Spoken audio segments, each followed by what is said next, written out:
இன்றைக்கான மினி விலாகில் நம்ம என்ன பார்க்க போகிறோம்னு பார்த்தீங்கன்னா, சூப்பராக கம்பு கோழா புட்டு எப்படி செய்கிறதுன்னு பார்க்கலாம். செம்ம டேஸ்ட்டாக இருக்கும். கண்டிப்பாக ட்ரை பண்ணி பாருங்கள்.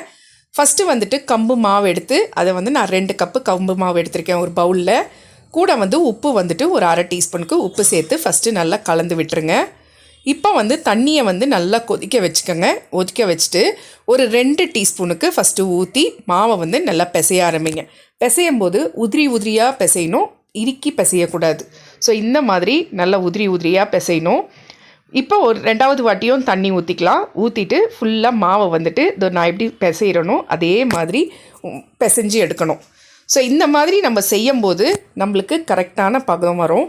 இப்போ நம்ம கையில் மோல்டு பிடிச்சா மோல்டு அப்படியே நிற்கணும். உதிரி விட்டால் நல்லா உதிரி உதிரியாக ஆகிடணும். திருப்பி இந்த மாதிரி ஒரு 4 வாட்டி 2 ஸ்பூன் தண்ணி ஊற்றி நல்லா பிசைஞ்சுக்கோங்க. மாவை உதிரி உதிரியாக பிசைஞ்சிட்ட பிறகு அடியில் இருக்கிற பாட்டமில் கொஞ்சமாக தண்ணி ஊற்றி ஒரு ஸ்லோ ஃப்ளேமில் வச்சுருங்க. அது ஸ்ட்ரீம் வரட்டும். அதுக்குள்ளேயே நம்ம குழாவில் ஹோல்ஸாக அச்சு இருக்கும். ஸோ அந்த அச்சை வச்சுட்டு அதுக்கு மேலே ஃபஸ்ட்டு லேயர் தேங்காய் துருவின தேங்காய் சேர்த்துட்டு அதுக்கு மேலே புட்டு மாவு சேர்த்துருங்க. திருப்பி தேங்காய் புட்டு மாவு லாஸ்ட்டாக தேங்காய் துருவல் சேர்த்துக்கங்க.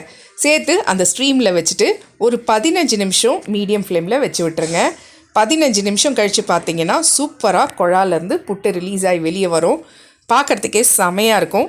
இது கூட மேலே லைட்டாக தேங்காய் துருவிட்டு அதே மாதிரி சர்க்கரை வச்சு வாழைப்பழம் வச்சு சாப்பிட்டு பாருங்கள். செம்ம டேஸ்ட்டாக இருக்கும். கண்டிப்பாக அல்டிமேட்டான ஒரு டிஷ்ஷு. பெரியவங்கள்லேருந்து சின்னவங்க வரைக்கும் விரும்பி சாப்பிடுவாங்க. கண்டிப்பாக செஞ்சு பாருங்கள்.